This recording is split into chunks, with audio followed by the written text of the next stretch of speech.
Pastor Wagner Tadeu dos Santos Gabi, ministro do Evangelho, vice-presidente da Igreja Evangélica Assembleia de Deus em Curitiba, secretário da Comissão de Ética da CGADB, membro da Casa de Letras Emílio Conde e da Academia Evangélica de Letras do Brasil, escritor, advogado, Major Capelão R1 do Exército Brasileiro e mestre em Teologia e em Educação, é o comentarista deste trimestre.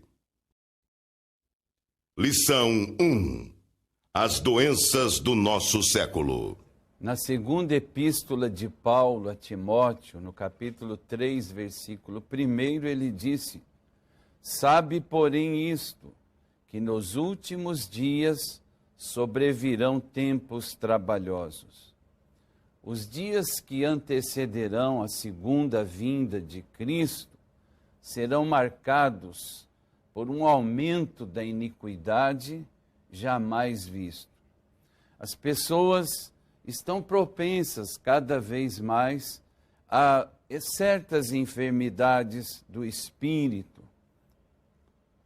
Jesus disse que a maldade chegará a tal ponto que muitos desanimarão da sua fé. Todavia, complementou dizendo que aquele que perseverar até o fim será salvo. As doenças espirituais podem ser divididas em 3 áreas distintas, ou seja, doenças intrapessoais, doenças sociais e doenças religiosas.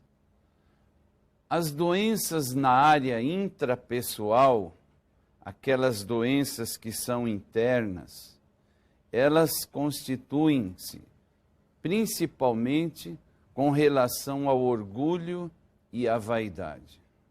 Há muita gente que age com o único propósito de impressionar os outros. São aquelas pessoas que estão envolvidas, preocupadas com o culto à sua própria personalidade. Aqueles que se julgam superiores aos outros. Entretanto, aquelas pessoas que só pensam em obter riqueza, cultura, fama, projeção social, têm a tendência, mais cedo ou mais tarde, de cair na armadilha da soberba e da arrogância. Todavia, é necessário nos mantermos humildes em todas as áreas da nossa vida. O egoísmo e a avareza são 2 tipos de enfermidades comuns nas pessoas conhecidas como amantes de si mesmas. O egoísta é ambicioso e narcisista. Ele adora a si mesmo, enquanto que o avarento, amante do dinheiro, é obcecado pelo lucro. A palavra de Deus nos recomenda sabiamente: guardai-vos da avareza.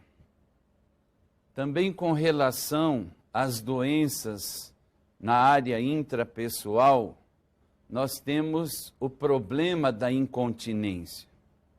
Esta doença consiste nas pessoas que não têm domínio de si mesmas, que não conseguem refrear os seus impulsos naturais que são afetados, dominados pelo pecado.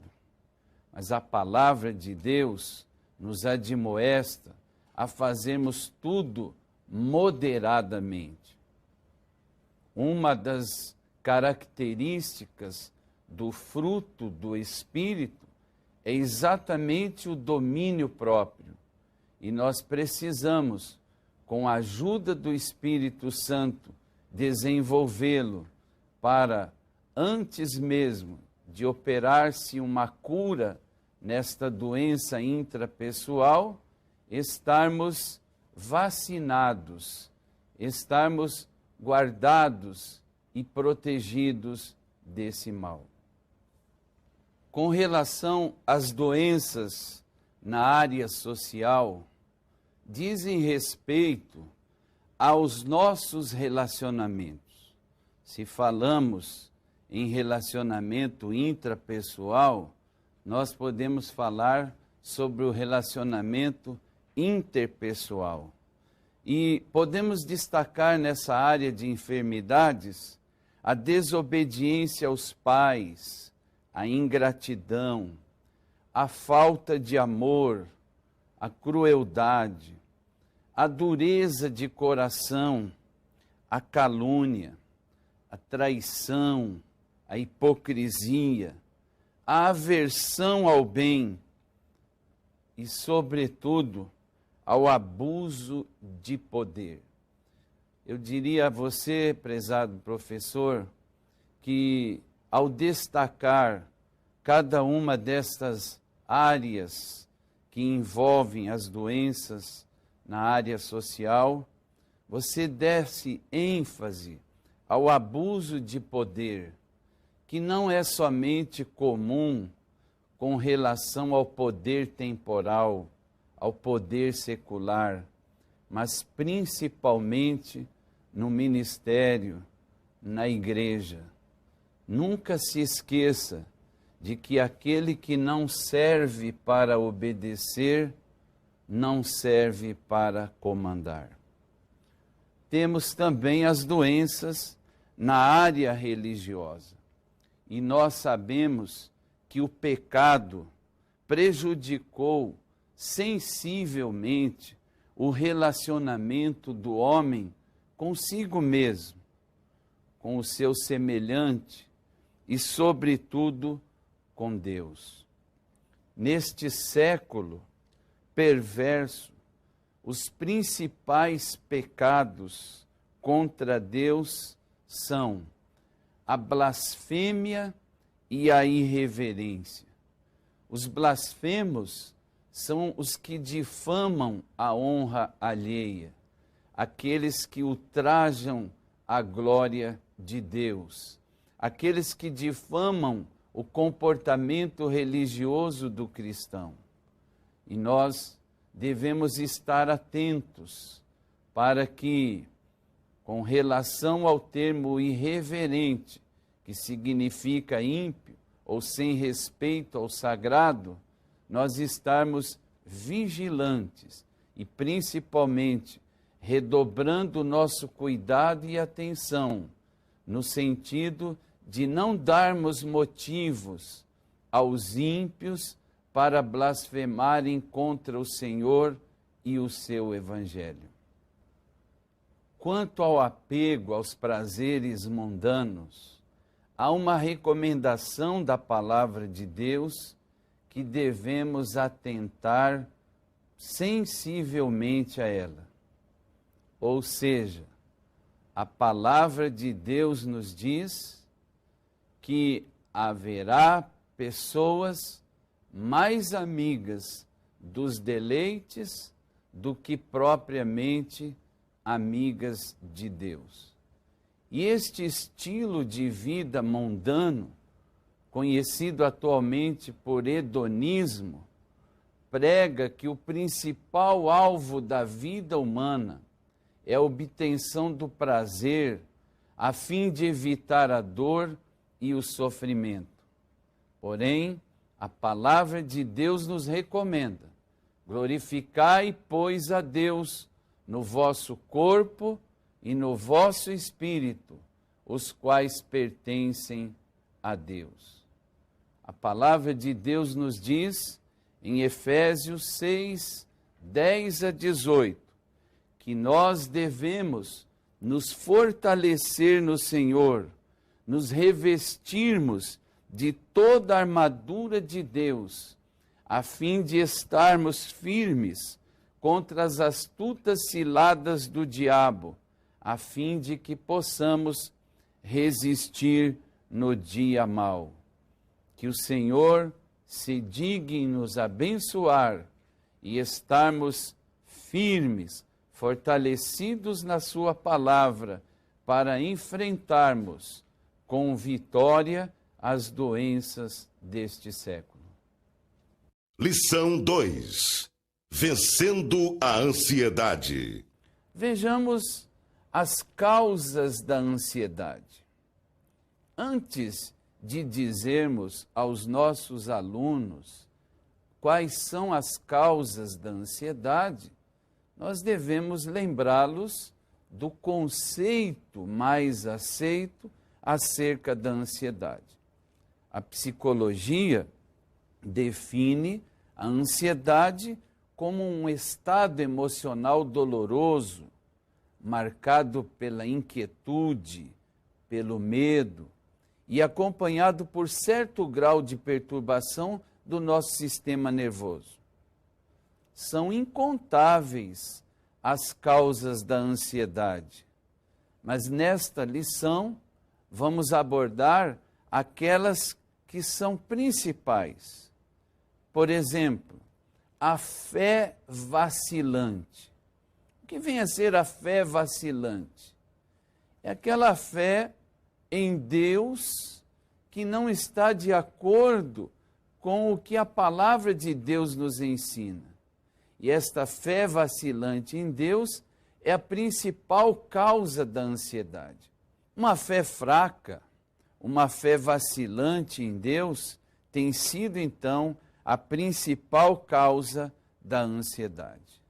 Outra causa que produz ansiedade são os cuidados excessivos com a nossa vida.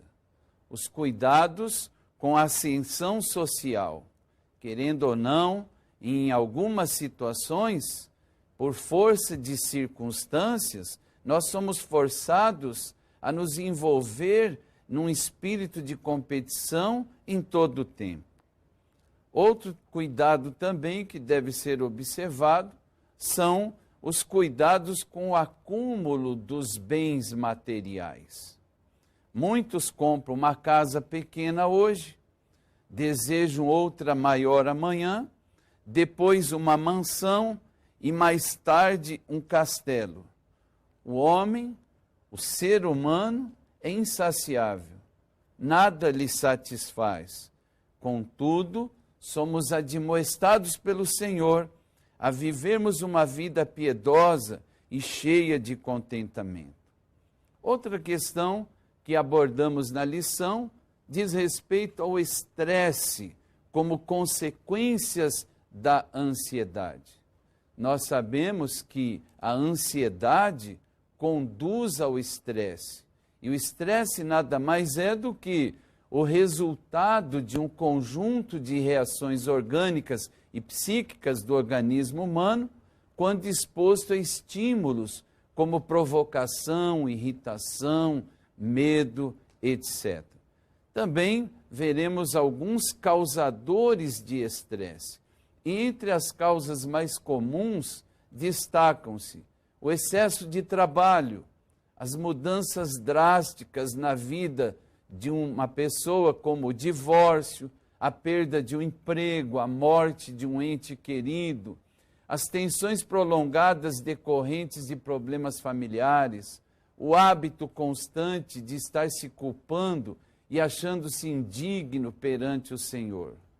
E também nós sabemos daqueles sintomas do estresse, ou seja, nós precisamos tomar cuidado, porque quando constatarmos a estafa, fraqueza, dificuldade para raciocinar e memorizar, desânimo, enfermidades, até mesmo a perda da libido, a depressão, alteração do apetite, desânimo, inclusive para orar e ler a palavra de Deus.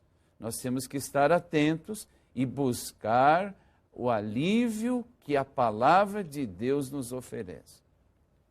Outra divisão da nossa lição diz como evitar a ansiedade.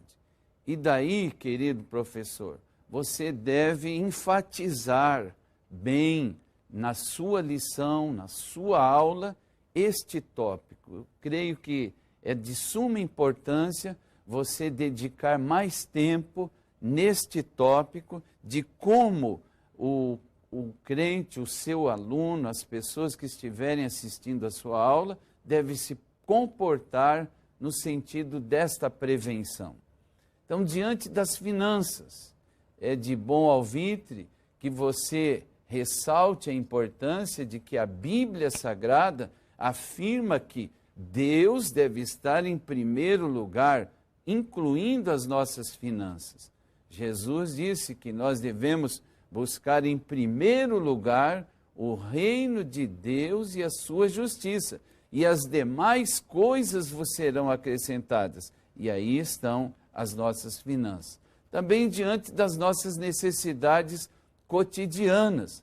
Não devemos e nem precisamos nos preocupar sobre o que iremos comer, beber ou vestir, uma vez que essa inquietação é infrutífera, desnecessária, pois se há alguma coisa que Deus sente prazer é em suprir as nossas necessidades.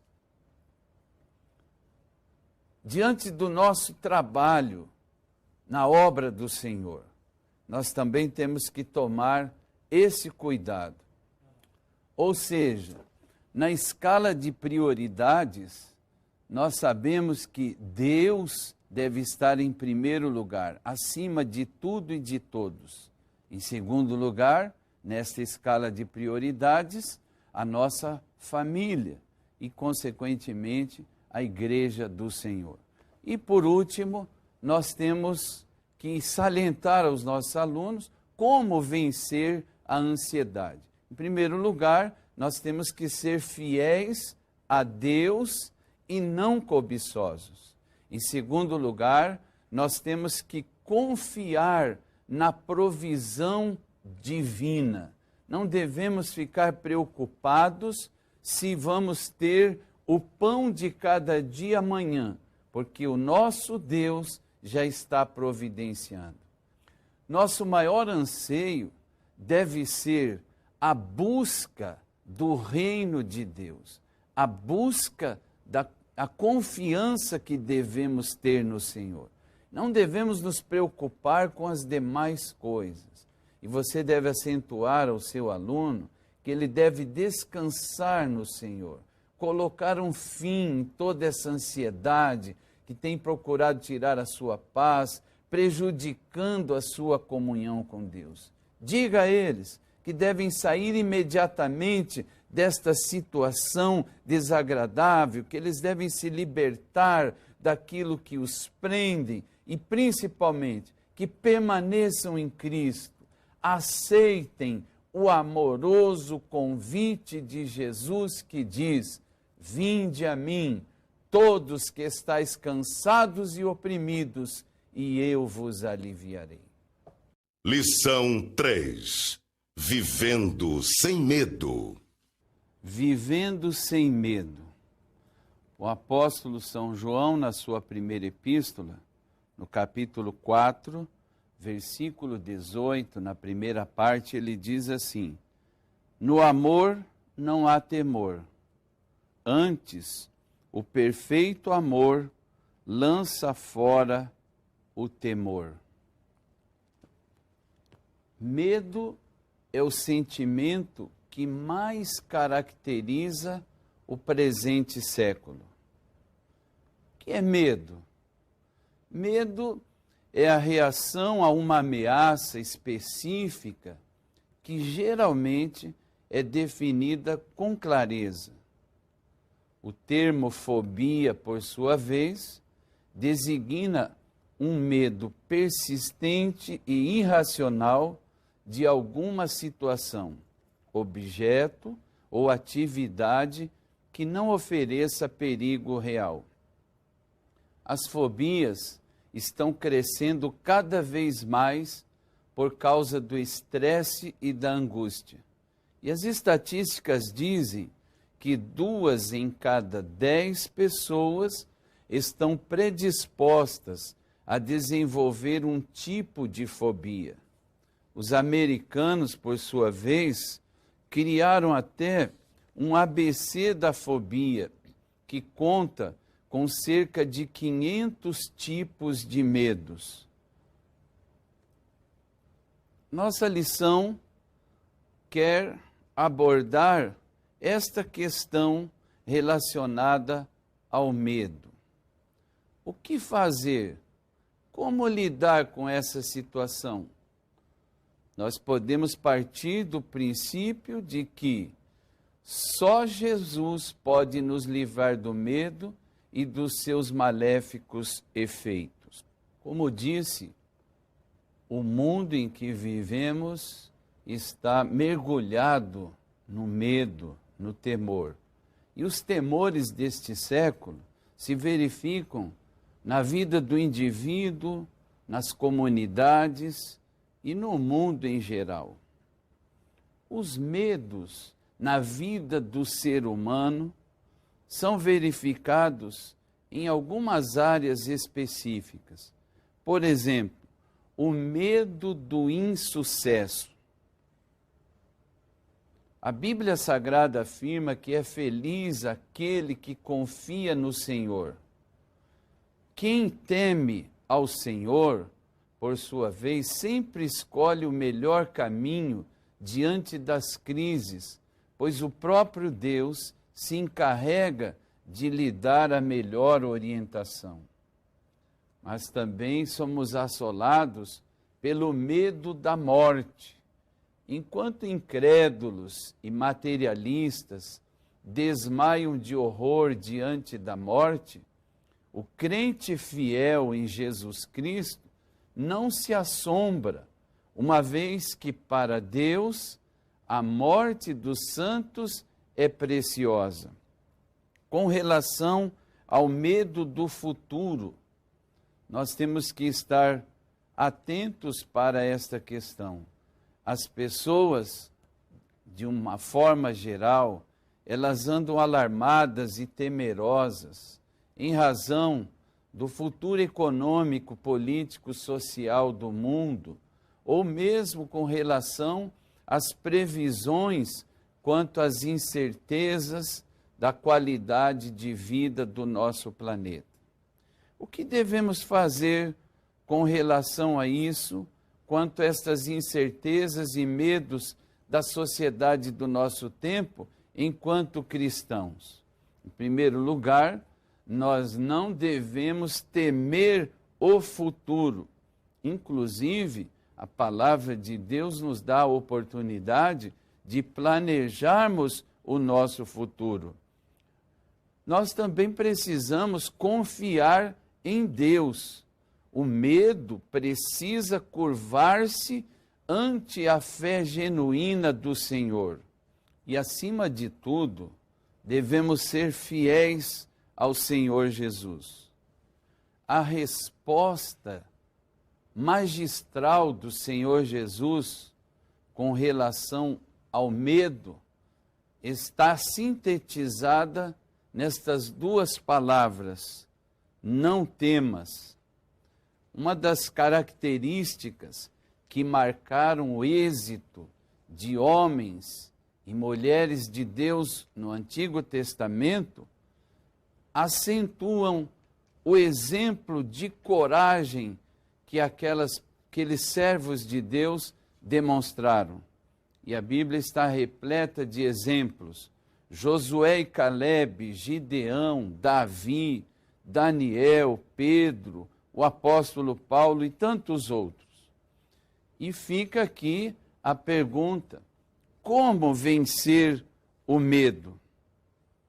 Basicamente, nós precisamos ter consciência e boa vontade, determinação de fazermos a vontade de Deus, de buscarmos a presença de Deus, buscarmos a sua direção, a sua orientação e, principalmente, quando estivermos envolvidos numa situação que nos cause medo, nós devemos buscar o refúgio no Senhor. A vitória sobre o medo está no amor. Por amar a Deus, grandes cristãos do passado não temeram pela sua própria vida. Devemos amar a Deus acima de todas as coisas e ao próximo como a nós mesmos. E assim fazendo, Deus promete que nos guardará de todo mal e de todo temor. Lição 4. Depressão, a doença da alma. Fico feliz com as palavras de oração do salmista, no capítulo 42, versículo 5, quando ele diz: por que está abatida, ó minha alma? E por que te perturbas em mim? Espera em Deus, pois ainda o louvarei na salvação da sua presença. Deus não criou o ser humano para viver desanimado, deprimido, mas o criou para desfrutar de uma vida saudável, uma vida feliz. E a proposta do Senhor Jesus foi essa: eu vim para que vocês tenham vida e vida abundante, vida feliz, vida que dá prazer em viver. A despeito de algumas pessoas pensarem e até afirmarem que o crente não pode sofrer depressão, a palavra de Deus nos afirma que muitos servos do Senhor no passado passaram por crises dessa doença e que se mostra cada vez mais ativa, mais presente nos dias em que vivemos.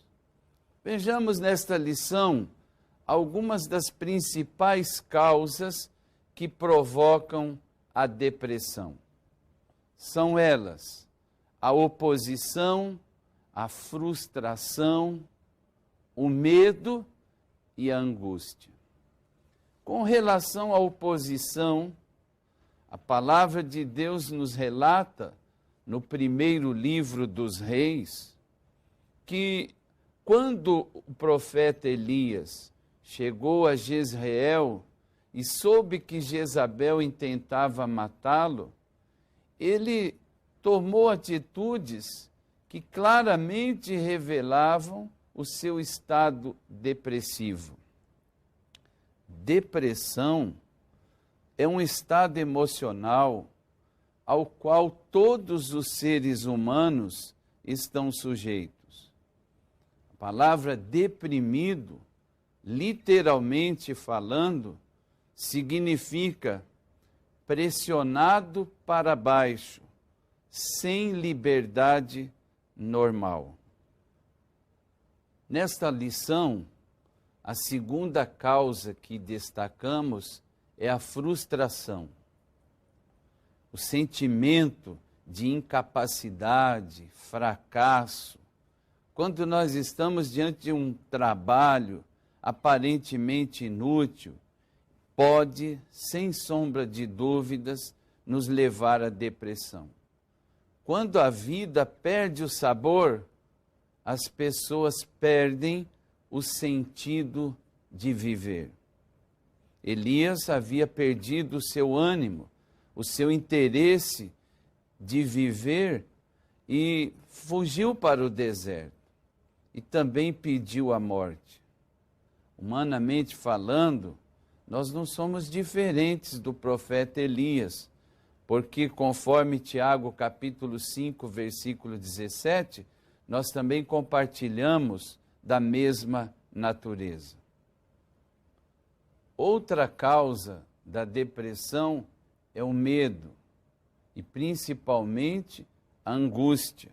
Angústia significa estreiteza, brevidade, grande aflição.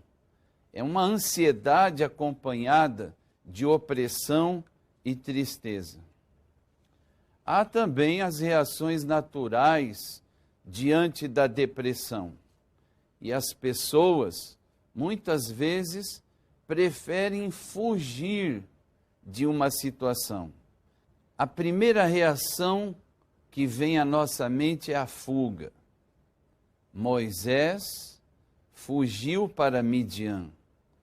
Davi, em situação parecida, tomou a mesma atitude. Para algumas pessoas, o sono, o isolamento, o entretenimento, o próprio trabalho, bem como a bebida, as drogas, são uma forma de fuga. Eu gostaria de enfatizar que, se você estiver enfrentando um problema difícil, que parece que não há solução, é irreversível, e você tem aquela sensação de se esconder como numa cisterna, eu gostaria que você soubesse que o Senhor tem um escape para você. Seria bom você meditar nas palavras do Salmo 91. Outra sensação que sente as pessoas que estão deprimidas é a situação de se esconder. Elias realizou grandes feitos perante o Senhor. Ele extirpou a idolatria de Israel. Através da sua oração, veio chuva sobre a terra após um grande período de seca. E há aquelas pessoas que, quando deprimidas, pensam em desistir, ficam fechados dentro de si mesmos. E o abandono da comunhão com os irmãos também pode ser um sintoma de depressão. A solidão agrava a depressão. E a depressão afasta as pessoas dos irmãos e amigos. Existem alguns mecanismos que as pessoas que estão em depressão, com a ajuda de alguém, devem colocá-los em prática. Ou seja, você deve confiar firmemente no Senhor. Entrega o teu caminho ao Senhor, confia nele e o mais ele fará. A oração associada ao jejum é fundamental, principalmente por conta do quebrantamento espiritual. E a autocomiseração deve ser evitada o máximo possível. E o mais importante é entregar a vida e o futuro a Deus. Como fazer para sair da depressão? Elias nos dá um exemplo interessante e oportuno para uma pessoa que deseja sair da depressão. O encorajamento de Deus. Deus providenciou todos os meios necessários para que Elias saísse do seu estado depressivo. Em primeiro plano, vimos a restauração física. Deus providenciou através do anjo alimento e água para o profeta. Em seguida, o Senhor proporcionou a Elias um sono reparador. E após o descanso, recomendou a ele que fizesse uma revigorante caminhada. O bem-estar físico e psíquico de Elias era fundamental. Deus também providenciou a mudança de ambiente. Tirou Elias do deserto, conduzindo ao Monte Horebe, cerca de 300 quilômetros distante de Berseba. É imprescindível que uma pessoa deprimida reduza o tempo do seu trabalho, modifique a sua rotina, mude de ambiente e, sobretudo, desfrute de um período de férias, de descanso, juntamente com a sua família. Deus também providenciou ao profeta um bem-estar espiritual. Talvez você esteja numa caverna, no sentido figurado da palavra. Talvez você esteja na mesma situação depressiva do profeta Elias. Mas não se esqueça que o profeta saiu daquele lugar com uma nova visão acerca do seu Deus. Elias era homem semelhante a nós, sujeito aos mesmos sentimentos, incluindo a depressão. Mas o Deus de Elias é também o nosso Deus. E da mesma forma que ele deu vitória ao profeta, ele quer conceder a vitória para você e para todos nós. Lição 5. Os males do consumismo. A riqueza, a fama, os prazeres e o consumo desenfreado, eles comprovadamente são ineficazes para satisfazer as necessidades da alma. A palavra de Deus nos adverte taxativamente sobre o gasto abusivo e desnecessário em diversos textos de livros da Bíblia. Nesta lição, nós aprenderemos sobre como nos livrar desta que também é uma das graves enfermidades deste século. Vejamos então os males do consumismo. O apelo consumista nos meios de comunicação. A mídia tem difundido, através de todos os seus veículos, que as pessoas devem comprar aquilo que realmente não necessitam. Nós devemos estar atentos para esta máxima que se aplica às pessoas sensatas. Crédito imediato significa dívida imediata. O supérfluo em detrimento ao essencial. Muitas vezes vamos às compras e não compramos aquilo que realmente nós precisamos. E daí, aqueles cômodos nas nossas casas, cheios de tantas coisas que muitas vezes nem das embalagens saíram. A compulsão pelas compras, a vontade compulsiva de comprar pode estar associada até a um distúrbio psicológico conhecido como oneomania. É uma doença associada a fatores como ansiedade, frustração, depressão, etc. Também nós vemos nos nossos dias o comércio e o consumo no ambiente cristão. A palavra de Deus justifica claramente o comércio que era realizado no templo em Jerusalém, até por uma questão de comodidade dos judeus, principalmente no que dizia respeito ao trazer as ofertas para o sacrifício. O que o Senhor Jesus Cristo acentuou foi a questão do abuso praticado por pessoas insensatas, pessoas essas que estavam investidas de autoridade religiosa. E o que dizer sobre o mercantilismo na igreja? Nós não podemos ignorar esta infame realidade. Muita gente tem exercido atividades entre o povo de Deus, alegando que isso é um ministério, mas que na realidade ele não existe. Com muito respeito, mas as exceções são admiradas por todos nós.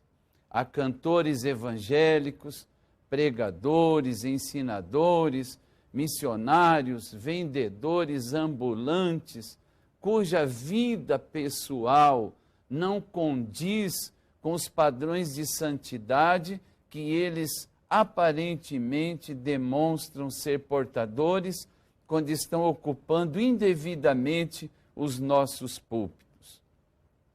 O comércio ou serviço cristão. Há quem questione a compra e venda de produtos necessários ao desenvolvimento do serviço cristão na igreja. Mas é inegável que a igreja precisa de bíblias, de livros, de inários, de folhetos e tantos outros utensílios, como para a ceia do Senhor e objetos que são utilizados também para a unção. Enfim, uma série de produtos necessários, eu diria, à logística da igreja no que diz respeito ao exercício do ministério e à expansão do reino de Deus.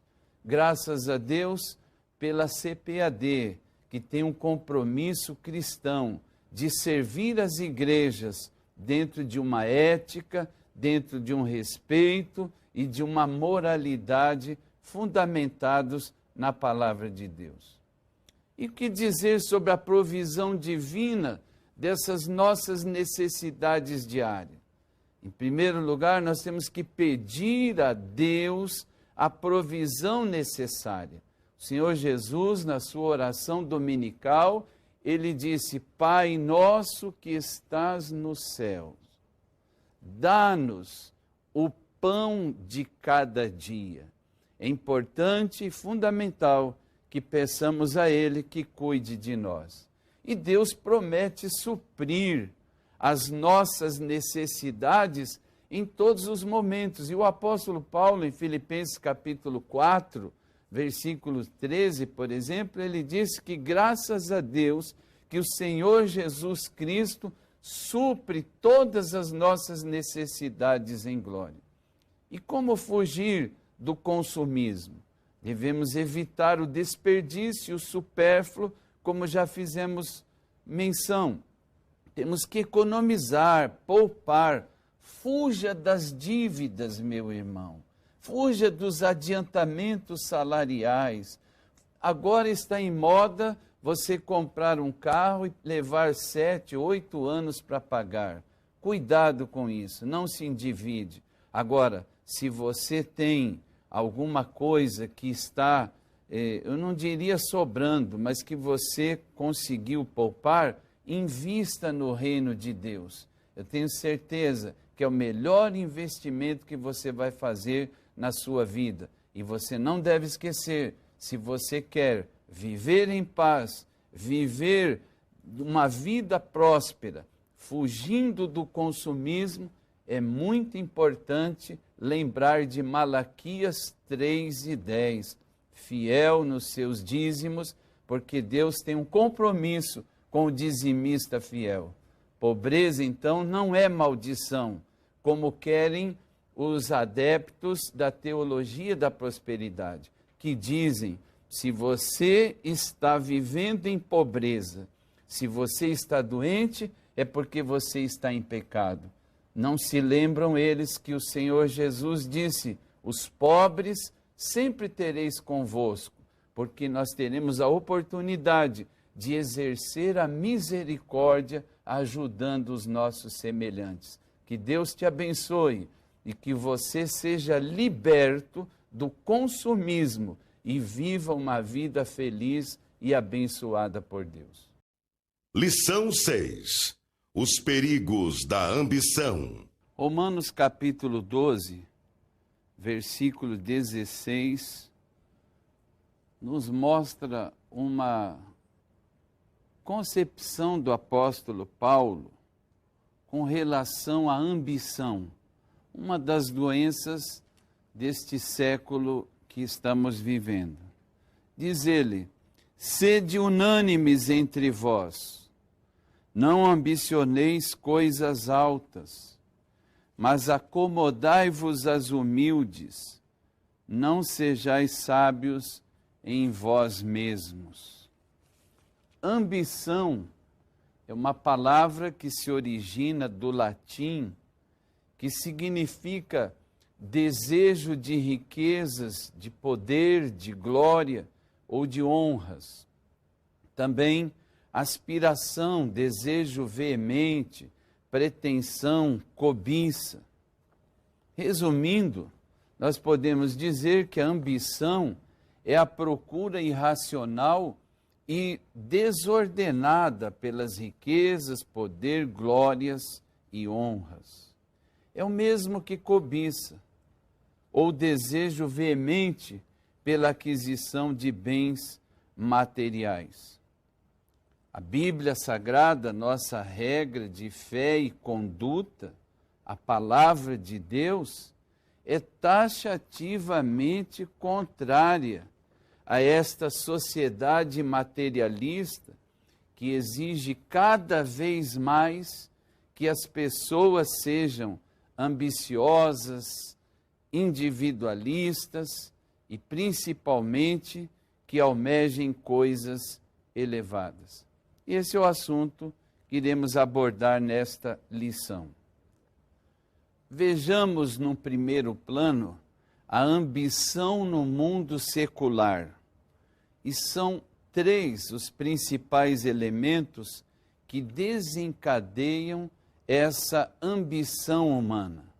São eles: poder, dinheiro e sexo.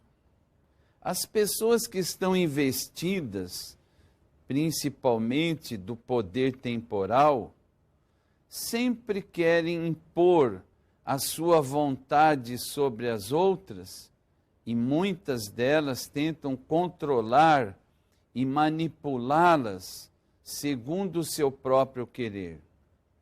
A história nos relata que muitos líderes políticos que ambicionaram incontrolavelmente o poder, como Hitler, por exemplo, cometeram as maiores atrocidades contra a humanidade. O dinheiro também é outra questão a ser observada, pois consiste num elemento que desencadeia essa ambição humana. A cobiça pelo poder e esse desejo irrefreável de adquirir riquezas são inseparáveis. Todos já ouvimos a máxima: o ter é mais importante que o ser. O sexo, por sua vez, também é um dos elementos que desencadeiam essa ambição humana. A sexomania, que está atrelada a esta sede de poder, liberação sexual, sexo ilícito, mundo erotizado. O que se vê é um aumento assustador da pornografia, prostituição, homossexualidade, infidelidade conjugal. Porém, a palavra de Deus sempre nos adverte que devemos estar atentos para desenvolver uma perfeita santidade. Mas é possível falar em ambição na igreja? Da mesma forma como nos referimos, também existem 3 elementos principais que desencadeiam essa ambição humana no âmbito da igreja. E são os mesmos: poder, dinheiro e sexo. Para certos pregadores e conferencistas da atualidade, o ministério tem sido um meio de projeção pessoal para se adquirir prestígio, poder, lucro financeiro. A palavra de Deus nos dá o exemplo negativo de Diótrefes, que era uma das pessoas nocivas à igreja em razão desta sua ambição desenfreada pelo poder.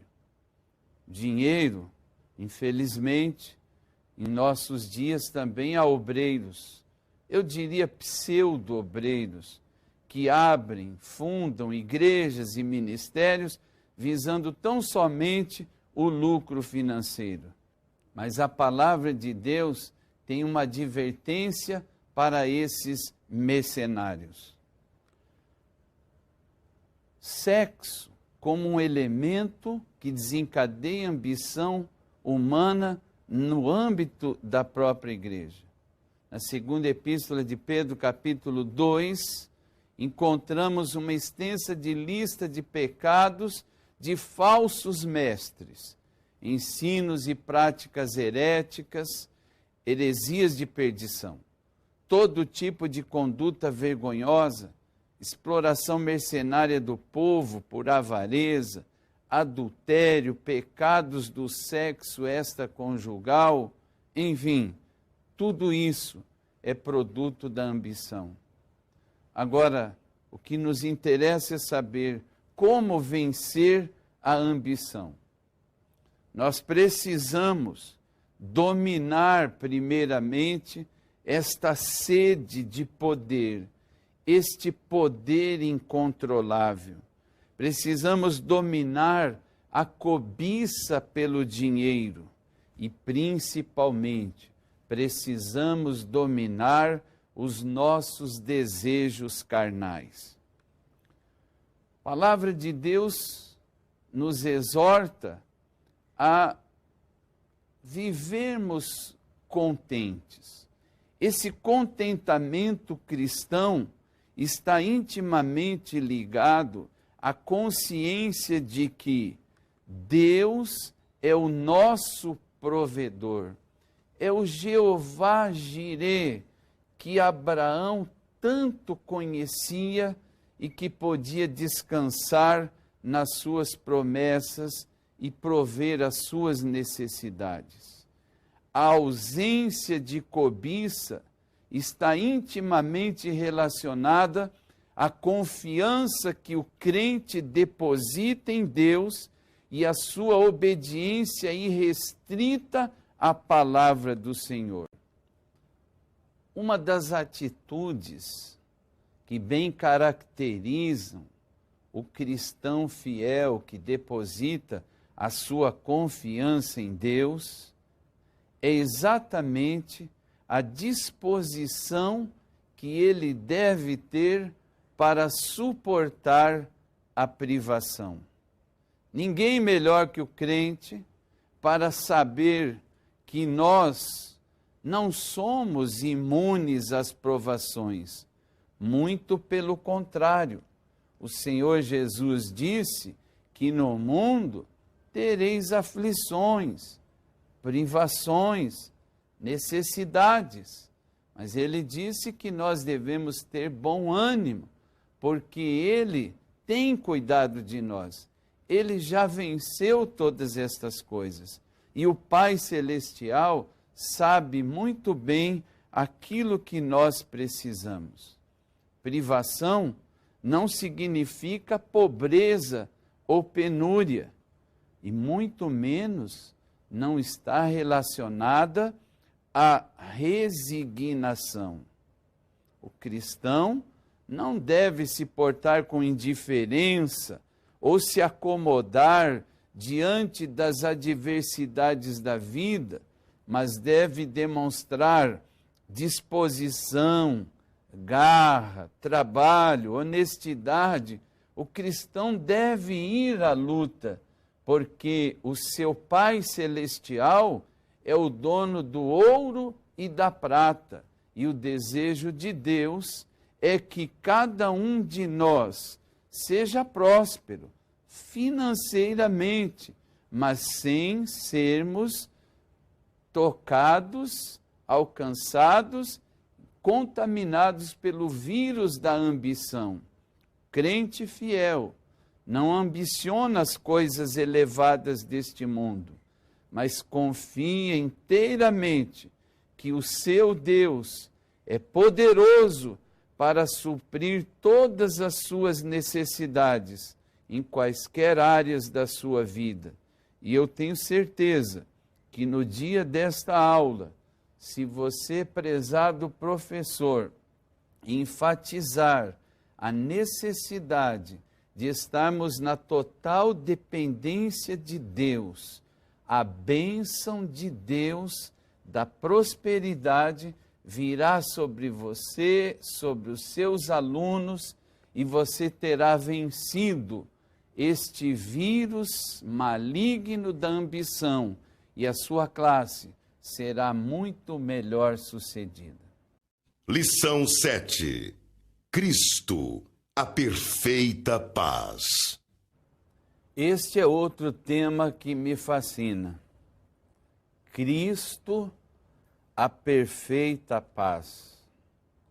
Veja que interessante, que linda essa sua palavra, em João 14, 27, que diz o seguinte: deixo-vos a paz, a minha paz vos dou, não vou-la dou como o mundo a dá.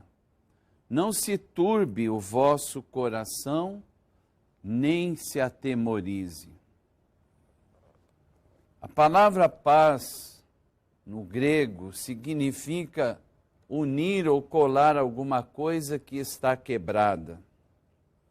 A palavra paz, no hebraico, é shalom, que significa harmonia, plenitude, firmeza, bem-estar e êxito em todas as áreas da vida.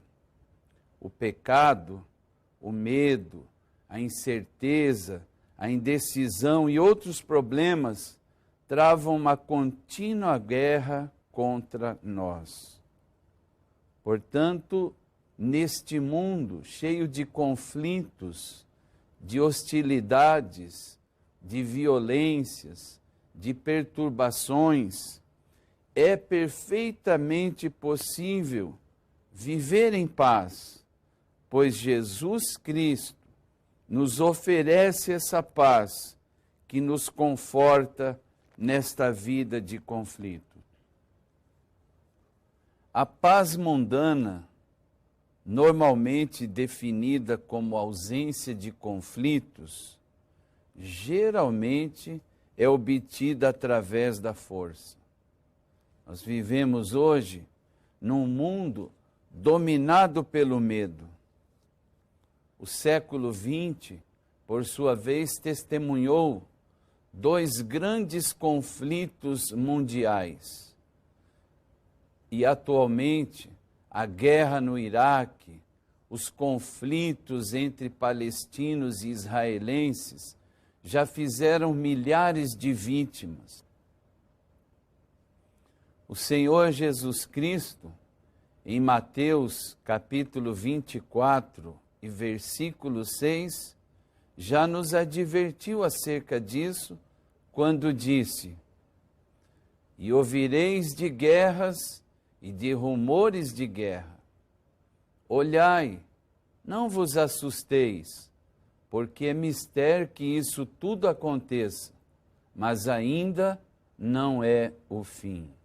As consequências da falta de paz, segundo relatórios médicos da Organização Mundial de Saúde, têm contribuído para o surgimento de diversas doenças e distúrbios emocionais como o medo, o ódio, a ansiedade e a tensão. A falsa paz do mundo, por exemplo, segundo Charles Stanley, aquilo que o mundo oferece como paz é definitivamente uma ilusão, mesmo que possa parecer muito concreto. O crente, por sua vez, deve ter esta consciência de que a paz é uma qualidade interior que nasce de um relacionamento correto com Deus. A grande questão é a seguinte: como nós vamos obter a paz que Deus oferece? Mediante a reconciliação com Deus, mediante o conhecimento e o controle do Senhor nas nossas vidas, confiando no Senhor de todo o nosso coração e principalmente por intermédio da palavra de Deus. O Salmo 119, versículo 165 diz: muita paz têm os que amam a tua lei, e para eles não há tropeço. Esta paz, ela é obtida, adquirida, principalmente porque é uma promessa de paz por parte do Senhor. E através de Jesus Cristo, vemos o cumprimento dessa promessa. E, consequentemente, resta-nos a vivermos e proclamar esta paz, estas boas novas de paz aos perdidos. Viver em paz, para nós cristãos, deve ser uma espécie de filosofia de vida. Viver em Cristo é viver em paz. A verdadeira paz encontramos somente em um único lugar, em Jesus Cristo. Outra palavra linda que encontramos na epístola de Paulo aos Filipenses, no capítulo 4, versículo 7, quando ele diz o seguinte: e a paz de Deus, que excede todo entendimento, guardará os vossos corações e os vossos sentimentos em Cristo Jesus. Essas palavras foram pronunciadas pelo apóstolo Paulo juntamente com a sua oração. A oração e a paz estão diretamente ligadas. A paz de Deus. Paulo estava na prisão, mas sentia esta paz no seu coração porque o seu espírito não estava preso. A paz de Deus também se estende a todos aqueles que o seguem. Olha que o Senhor Jesus disse: deixo-vos a paz, a minha paz vos dou, não vou-la dou como o mundo a dá. A paz de Deus deve ser um estado de espírito permanente, que você, prezado professor, experimente a grandeza, a amplitude desta paz que o Senhor Jesus Cristo te oferece. Que Deus nos ajude, que tenhamos paz abundante, a bendita paz de Jesus, a fim de sermos não somente beneficiados por ela, mas que sejamos verdadeiros pacificadores. Lição 8. Cuidando do corpo com moderação. Existe um versículo na palavra de Deus que me fascina muito. E ele está na primeira epístola aos Coríntios, no capítulo 6, versículo 19, que diz o seguinte: não sabeis vós que o nosso corpo é o templo do Espírito Santo, que habita em vós, proveniente de Deus, e que não sois de vós mesmos? Como servos de Deus, nós temos o sagrado dever de cuidar muito bem do nosso corpo, pois ele é o templo, a habitação, a morada do Espírito Santo. E o desejo de Deus é exatamente esse, que eu e você desfrutemos de uma boa saúde física, mental e principalmente espiritual. A saúde ou culto ao corpo é um dos graves problemas que se vê na realidade. Nós temos o dever, sim, de cuidar do nosso corpo. Todavia, a sociedade pós-moderna, influenciada pela mídia, vem cometendo excessos nessa área. O que se tem visto é verdadeiramente o culto à forma física, onde os padrões estéticos citados pelos meios de comunicação são cada vez mais altos e inatingíveis e tem levado milhares e milhares de pessoas às academias de ginásticas, às clínicas de cirurgias plásticas, enfim, o culto ao corpo é a ordem do dia. O dever de cuidar do corpo é emanado de uma orientação bíblica, porque nós fomos criados para a glória de Deus. E esse dever inclui em controlar o estresse, fazer uma boa caminhada, manter uma dieta equilibrada, principalmente para o bem-estar da saúde física e mental. E há até alguns pastores, obreiros, quem sabe professores de escola dominical, que têm se descuidado da sua saúde física, em razão de estar sobrecarregado com atividades, agendas, compromissos, etc. E é bastante oportuno esta aula, você, professor, enfatizar aos seus alunos a necessidade de buscar este equilíbrio para o seu corpo físico.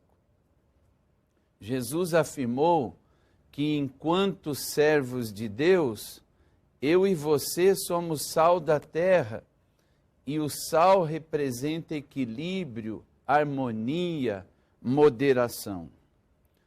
Ressaltamos no texto de Paulo que o nosso corpo é o santuário de Deus. Isso, como disse, me fascina, porque ao lembrar de que aos 17 anos de idade eu entreguei minha vida para o Senhor de corpo, alma e espírito e percebi o milagre do Espírito Santo eleger o meu corpo físico como seu templo, sua habitação. E me lembro das palavras do Mestre ao dizer de uma das finalidades das atribuições da vinda do Espírito Santo. Ao se referir a ele, Jesus disse: o Espírito Santo me glorificará. E uma das formas pelas quais o Espírito Santo glorifica a Cristo é através do nosso corpo, principalmente através da nossa boca, da nossa língua, quando nós glorificamos e bendizemos o seu nome. Mas há pecados cometidos contra o corpo, que significa as transgressões das leis que regem o funcionamento normal desse corpo. Por exemplo, a glutonaria, a pessoa que se esquece de um propósito especial, fundamental e diria até universal. E você deve se perguntar: eu como para viver ou vivo para comer? Que dirá sobre a fornicação, que é a prática sexual entre pessoas solteiras? É um pecado contra o corpo. E o Espírito Santo se ofende e é afetado imediatamente em razão disso. As consequências do pecado contra o corpo estão aí patentes aos nossos olhos. O crescente aumento do número de pessoas infectadas com o vírus HIV, que pode ser facilmente contraído. Todos nós temos ciência de que existem leis que regem o funcionamento normal do corpo. 1 João capítulo 3, versículo 4. E a transgressão dessas leis é que caracteriza o pecado ou os pecados contra o corpo. Os principais deles são a glutonaria, a gula, você comer sem ter fome, sem ter necessidade. A fornicação, que diz respeito às relações sexuais entre pessoas solteiras, o que infelizmente já tem sido muito comum entre adolescentes e jovens e que, como presas fáceis, têm contraído o vírus do HIV. O adultério, as relações sexuais fora do casamento, caracterizando a infidelidade conjugal. A prostituição, que diz respeito a todas as práticas sexuais pecaminosas, incluindo aí o homossexualismo. É importante, é fundamental que tenhamos esta consciência nesta aula para que o nosso corpo físico esteja em boas condições, pois o nosso corpo é o veículo da nossa alma. O nosso corpo, como templo do Espírito Santo, precisa estar bem ajustado para que esse Espírito Santo desenvolva as atividades ditas pelo Senhor Jesus. Na Bíblia Sagrada, nos deparamos com orientações de nos mantermos puros e saudáveis. Disse o apóstolo Paulo: portanto, quer comais, quer bebais, ou façais outra qualquer coisa, fazei tudo para a glória de Deus. Dê uma olhadinha no seu corpo, faça um check-up, faça um exame, cuide melhor desta bênção que Deus te concedeu. Lição 9. A sedução das drogas. A palavra de Deus diz, na Epístola aos Efésios, no capítulo 5, versículo 18: E não vos embriagueis com vinho em que há contenda, mas enchei-vos do Espírito. Em que pese o sentido pejorativo, o termo drogas vem do grego farmakeia e significa farmácia ou drogaria. Na palavra de Deus, drogas, esta palavra no original, farmakeia, está sempre associada à prática da feitiçaria ou às atividades demoníacas. Na palavra de Deus também nós podemos encontrar cerca de 200 versículos bíblicos que tratam sobre este assunto. Nós vemos na lição de hoje os princípios bíblicos contra o uso das drogas, principalmente com relação ao ingerir bebidas alcoólicas em geral. E a Bíblia Sagrada, conforme nós lemos, é categórica e irredutível. Não vos embriagueis com vinho em que há contenda. Ao dizer estas palavras, o apóstolo Paulo estava plenamente consciente de que o cristão jamais deve se embriagar. Isso está relacionado a um princípio divino.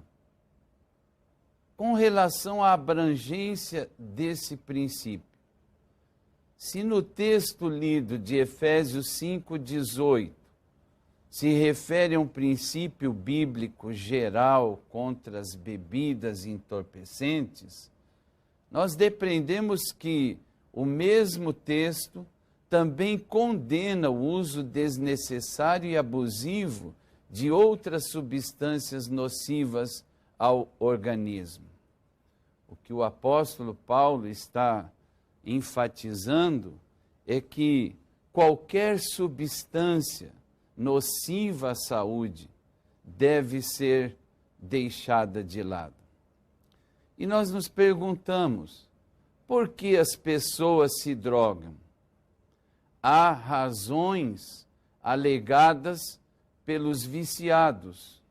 Segundo o pastor David Wilkerson, fundador do Centro Desafio Jovem, lá em Nova York, Estados Unidos da América, há muitas razões pelas quais os jovens usam drogas. Como, por exemplo, para muitos é símbolo de independência, para outros é apenas curiosidade, para alguns a causa da influência que o seu grupo exerce sobre a sua vida. Para muitos é uma espécie de fuga de problemas emocionais. Os especialistas dizem que, inicialmente, a procura de drogas funciona basicamente como uma válvula de escape para aquelas pessoas que não conseguem administrar as situações adversas em suas vidas. Os ardis de Satanás. Todos nós sabemos que o diabo sempre teve interessado em devorar principalmente a juventude através dos seus ardis. O Senhor Jesus definiu muito bem a tríplice missão de Satanás em São João 10, versículo 10.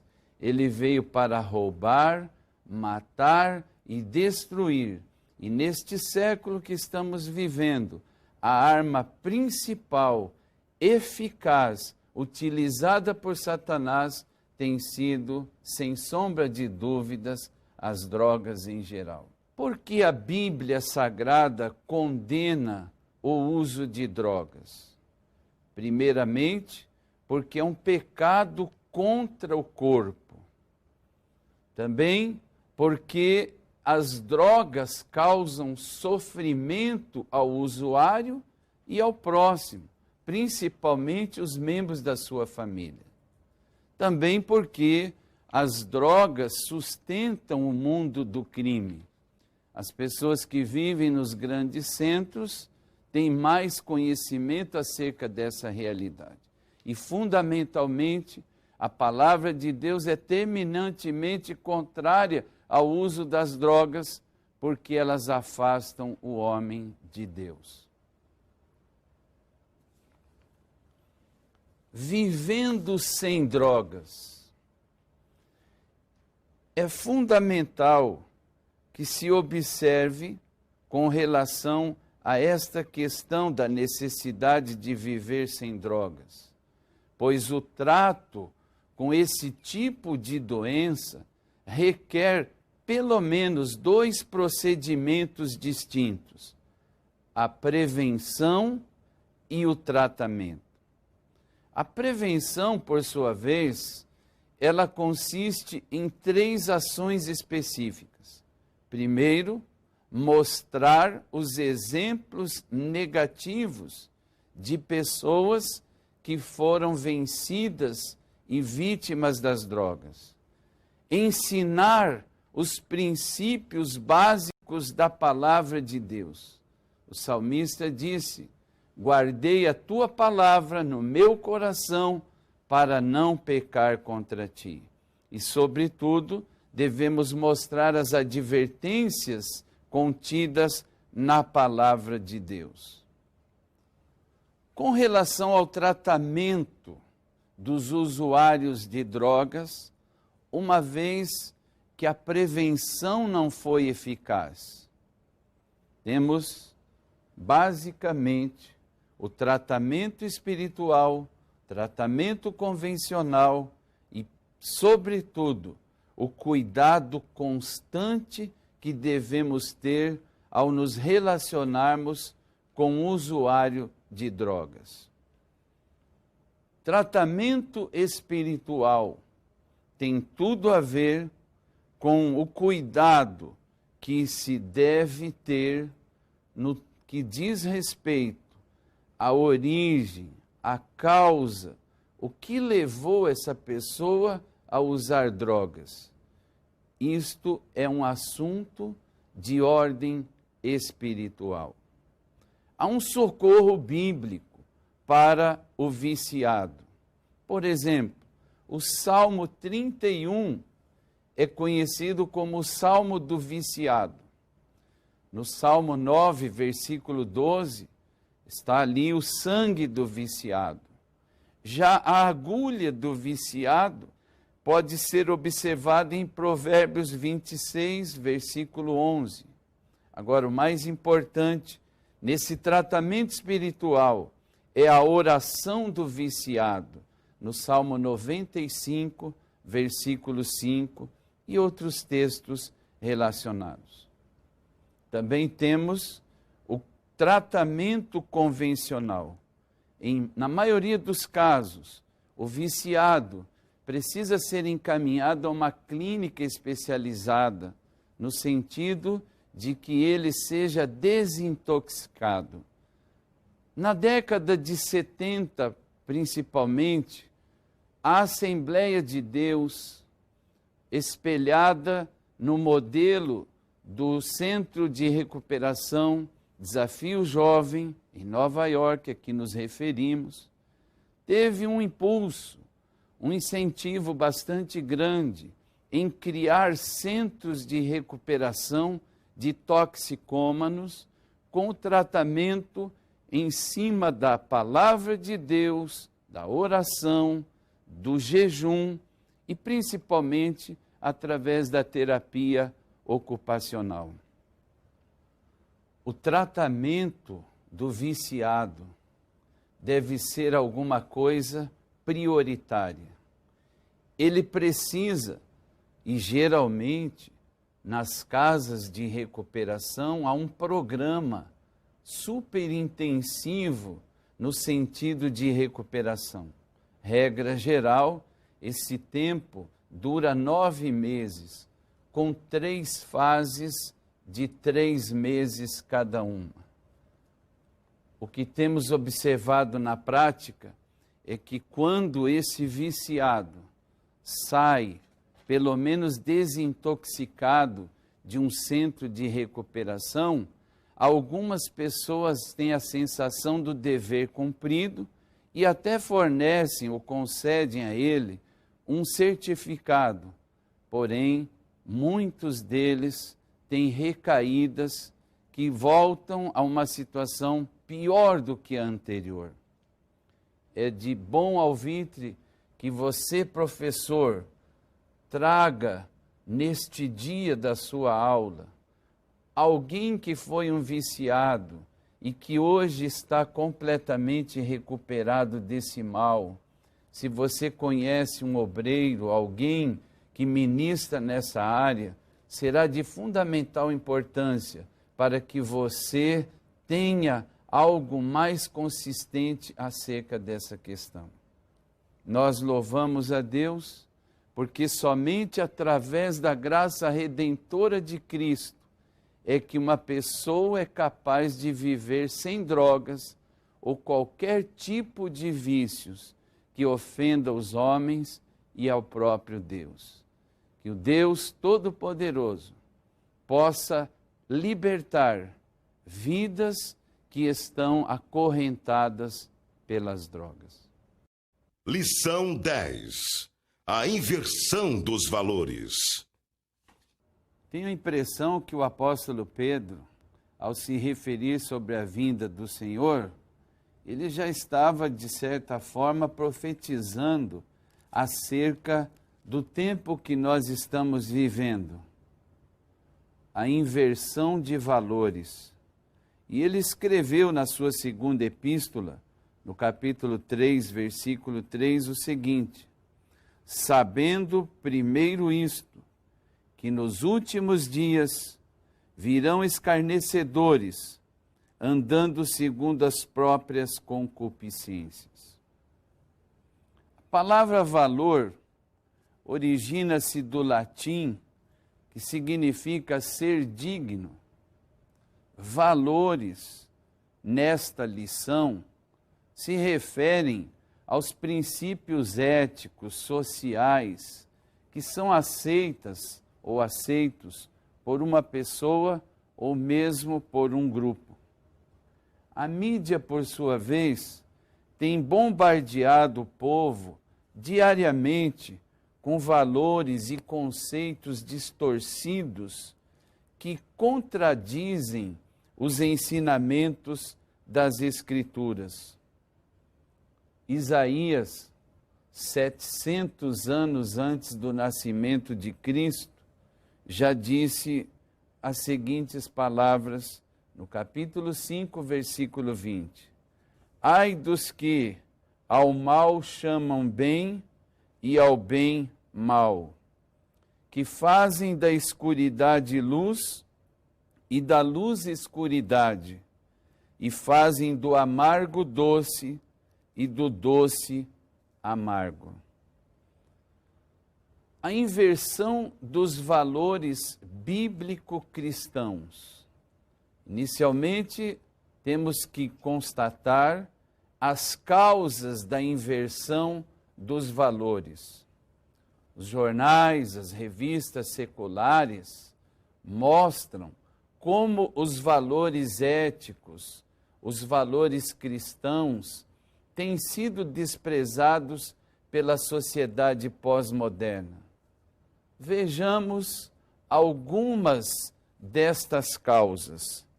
A primeira delas diz respeito à ascensão do relativismo moral.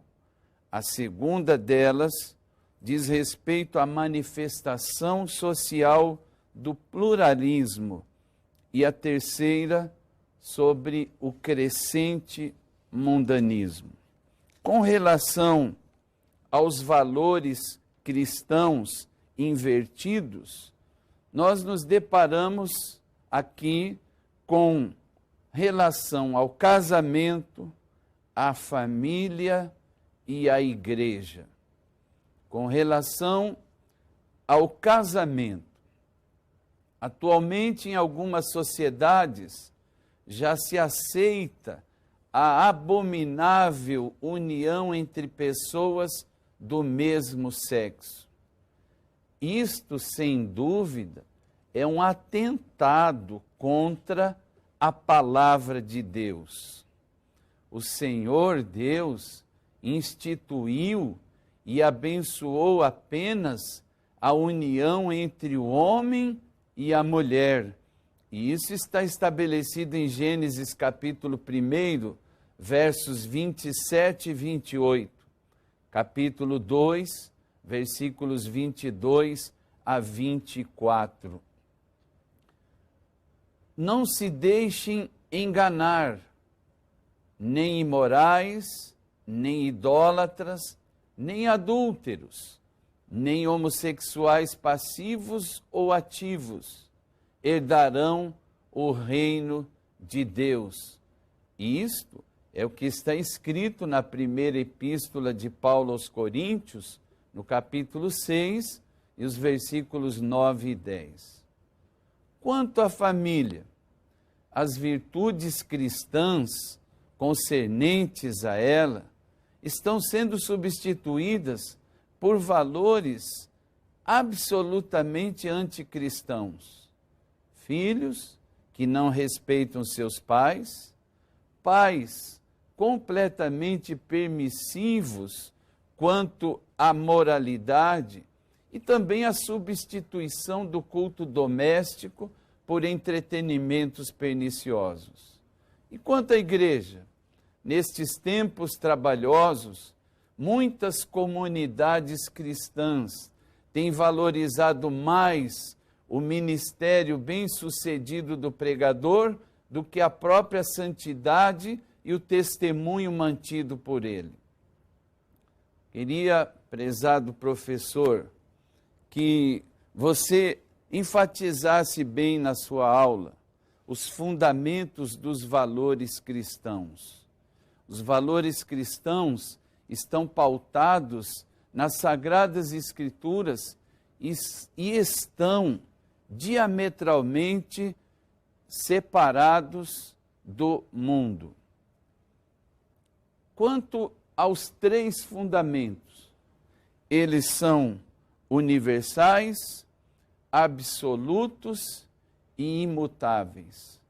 Os valores cristãos universais são assim chamados por estarem fundamentados na moral divina. Já os absolutos não dependem de outra coisa, ou seja, são valores do mundo. E os valores imutáveis? Imutável é a qualidade daquilo que não muda. Os valores cristãos são imutáveis simplesmente e tão somente porque Deus é imutável.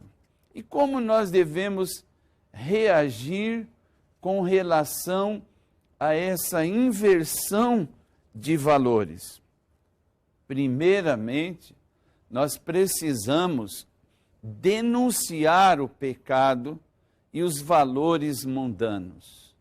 E isso só poderá ser feito através de um confronto direto com a palavra de Deus. Nós também temos que estar atentos para esta observação. A igreja, como coluna e firmeza da verdade, ela tem como missão não somente anunciar o Evangelho, mas denunciar os pecados e os valores mundanos dos homens. Nós temos esta missão.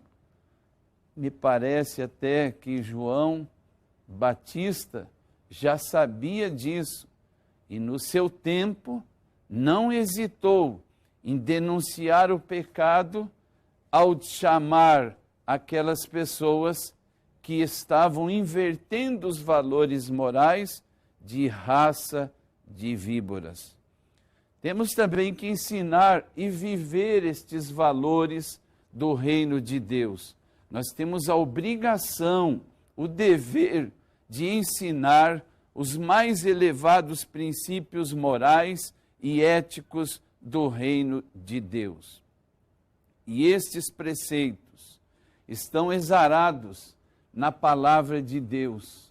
Por serem imutáveis, servem de regra para orientar a todos os homens em todas as gerações.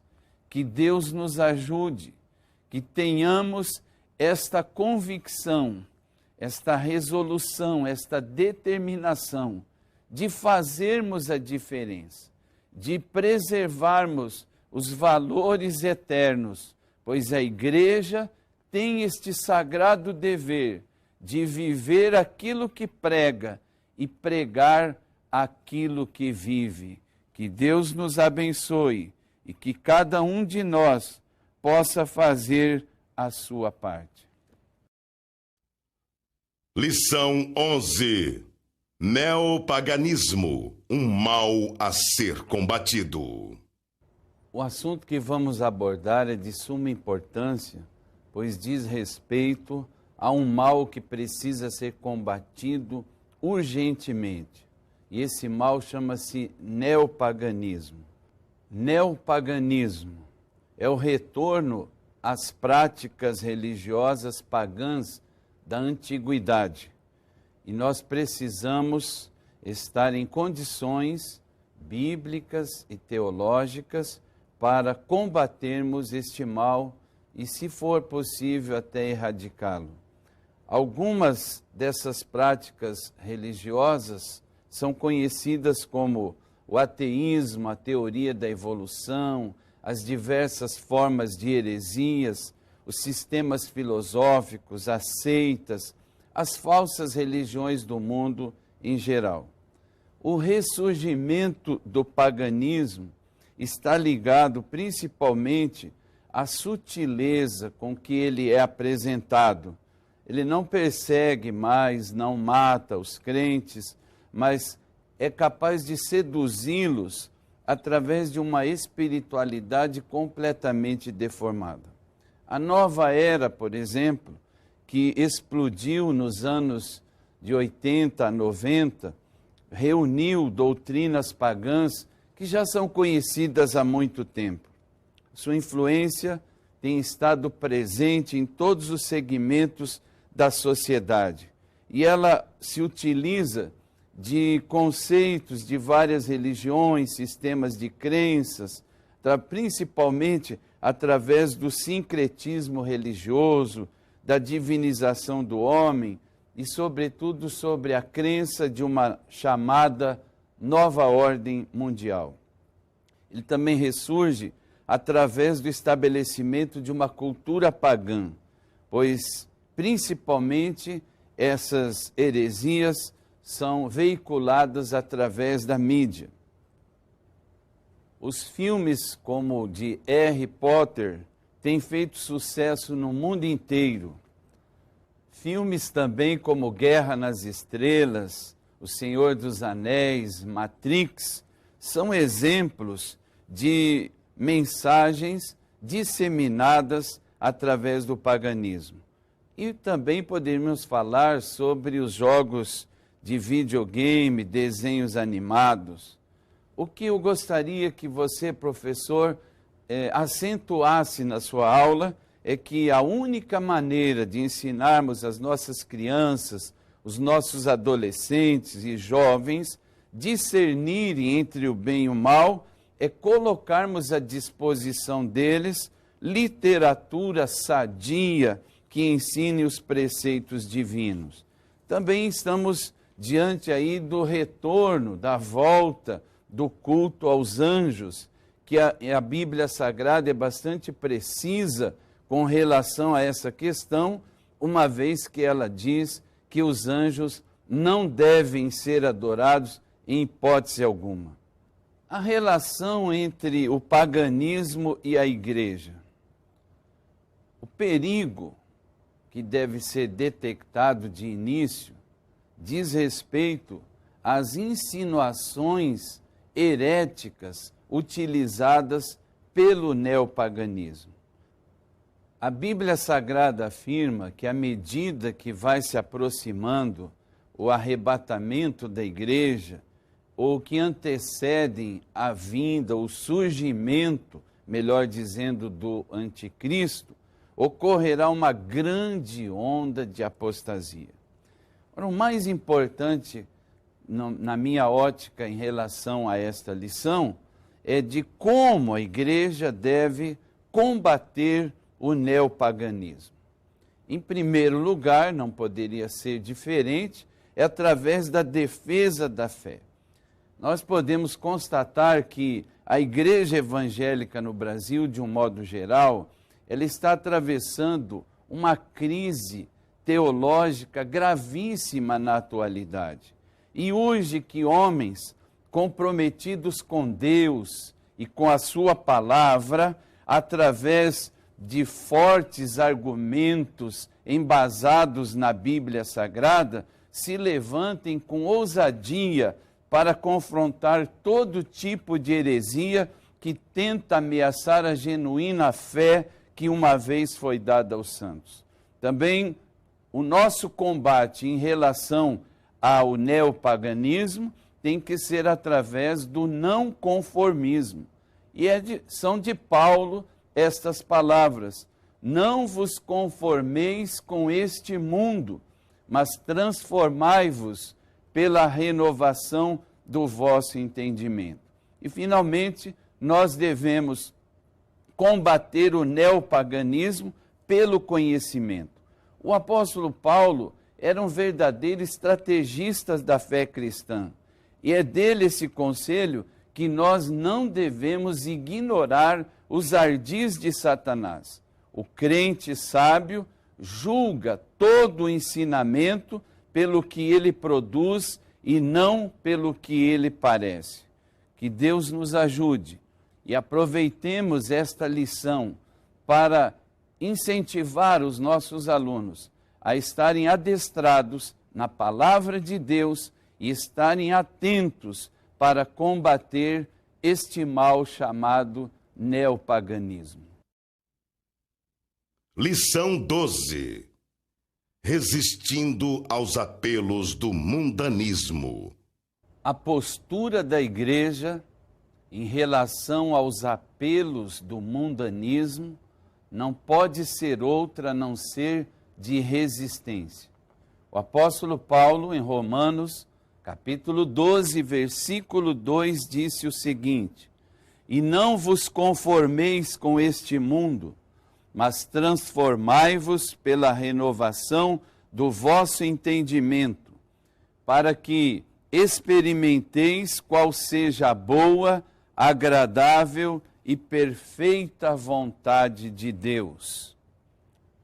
Para viver uma vida santa, uma vida aprovada por Deus, o crente em Cristo Jesus precisa ter essa vida sob o controle intensivo do Espírito Santo. Ser santo significa ser ou estar separado das concupiscências desta vida. E Satanás, o príncipe deste mundo, ele utiliza todas as ideias mundanas da moralidade, filosofia, psicologia, governo, educação, ciência, arte, música, enfim, os sistemas econômicos, diversões, etc. Exatamente para se opor ferrenhamente contra Deus, contra a sua igreja e, sobretudo, contra a sua palavra. A cultura pós-moderna, ela é marcada pelo mundanismo.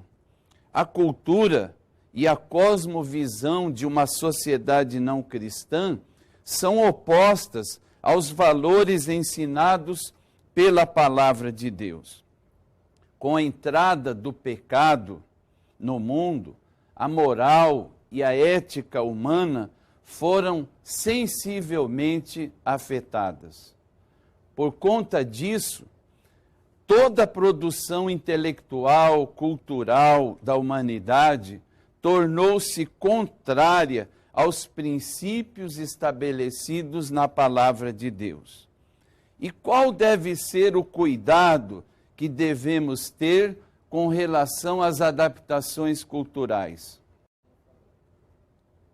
O Evangelho pode perfeitamente adaptar-se a todas as culturas. Todavia, existem elementos culturais que agridem frontalmente a palavra de Deus, como, por exemplo, o culto aos antepassados, comum nas culturas orientais. Além do que, o batismo de mortos, conforme orientou e advertiu o apóstolo Paulo em 1 Coríntios, capítulo 15, versículo 29. O mundanismo na sociedade tem sido presente, patente, através da sua influência no nosso ordenamento jurídico, no sistema educacional e até mesmo na instituição da família. Porém, João, o apóstolo do amor, na sua primeira epístola, no capítulo 2, versos 15 a 17, diz o seguinte: não ameis o mundo. E nós presenciamos os aspectos do mundo pecaminoso, pelo menos 3 deles são patentes. A concupiscência da carne, que inclui os desejos impuros, a busca dos prazeres pecaminosos e a satisfação dos sentidos. A concupiscência dos olhos, que refere-se também à cobiça, o desejo descontrolado por coisas que são atraentes aos olhos, mas que são proibidas terminantemente por Deus.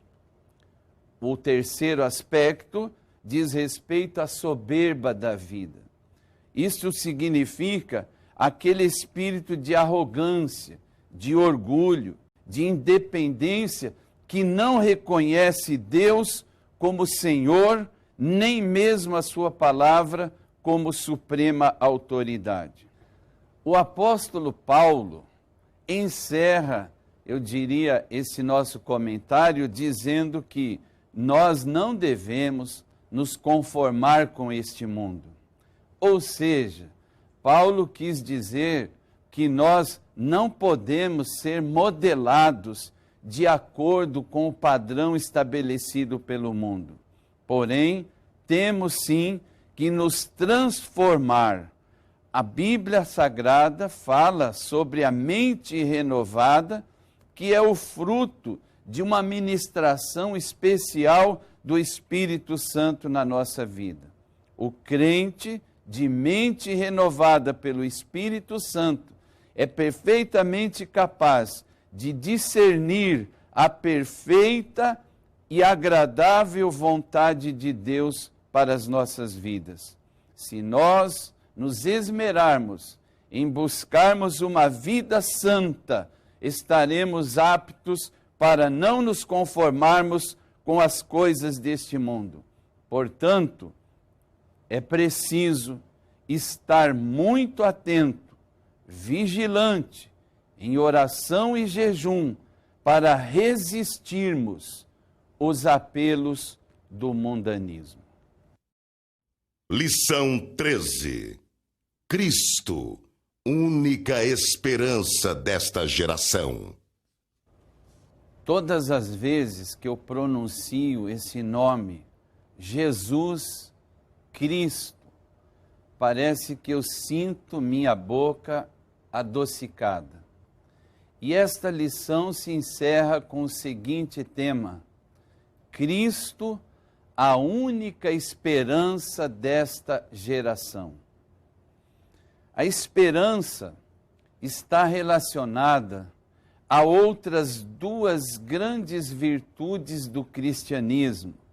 E Paulo diz quais são, em 1 Coríntios, capítulo 13, e o versículo 13. Agora, pois, permanecem a fé, a esperança e o amor, estes três, mas o maior destes é o amor. A primeira parte desta lição vai abordar sobre as pretensas esperanças desta geração, incluindo a esperança nas riquezas, na fraternidade humana e no desenvolvimento sustentável. Com relação à esperança nas riquezas, o homem moderno tem colocado a sua esperança na incerteza das riquezas. E a palavra de Deus, em Provérbios 11, 28, nos dá a seguinte e sábia recomendação: aquele que confia nas suas riquezas cairá, mas os justos reverdecerão como a rama. A esperança na fraternidade humana já está relacionada no sentido de que muitos humanistas, pedagogos, filósofos, eles têm procurado fundamentar a esperança na educação, na fraternidade e na tolerância até entre as pessoas. Já a esperança no desenvolvimento sustentável diz respeito ao fato de que a população mundial cresceu vertiginosamente nos últimos 30 anos. E esse desenvolvimento econômico e industrial trouxe, sem sombra de dúvidas, consequências indesejáveis à natureza, tais como a poluição, o desmatamento, o efeito estufa, o degelo, entre outras calamidades. Durante este trimestre, estudamos as principais doenças que flagelam este nosso século. E essas doenças são ansiedade, medo, depressão, consumismo, ambição, culto ao corpo, angústia, drogas, inversão de valores e também o mundanismo. Em Cristo Jesus, a palavra de Deus nos assegura que encontramos a libertação do pecado. E conhecereis a verdade, e a verdade vos libertará. Em Cristo também encontramos a libertação das doenças da alma.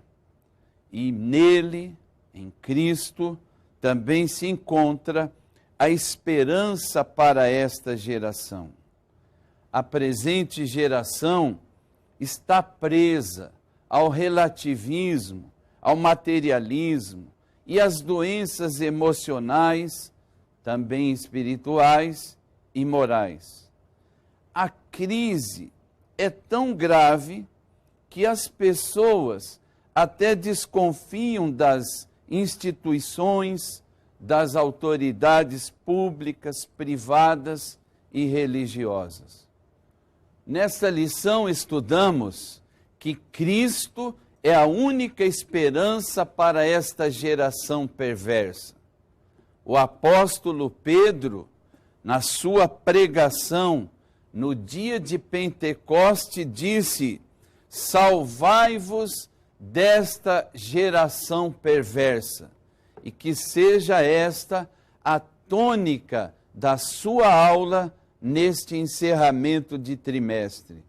Como constatamos nele, a nossa civilização está doente, porém Cristo é o único poderoso antídoto contra os males que enfrentam as nações. Precisamos, sim, de Cristo, a nossa esperança, e mais do que nunca, neste último dia, nesta última lição, que o Espírito de Deus venha sobre a vida de cada professor e possa trazer paz para este mundo sem paz.